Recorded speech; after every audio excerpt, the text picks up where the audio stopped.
अस्सलाम वालेकुम दोस्तों, कल मैं अपनी फैमिली के साथ सैर करने गया था। सबसे पहले मैं मकबरा नूरजहां पर गया था और वहाँ पे मुझे बहुत मज़ा आया। वहाँ पे बहुत ज़्यादा फूल भी थे और मैंने अपनी बहनों के साथ बहुत ज़्यादा फूल तोड़े।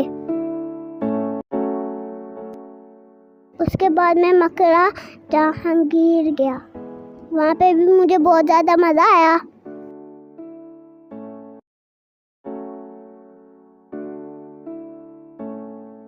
मैंने वहाँ पर दुआ पढ़ी और उनकी कब्र पे लेट गया। ठंडे ठंडे मार्बल पे मुझे लेटने का बड़ा मजा आया था।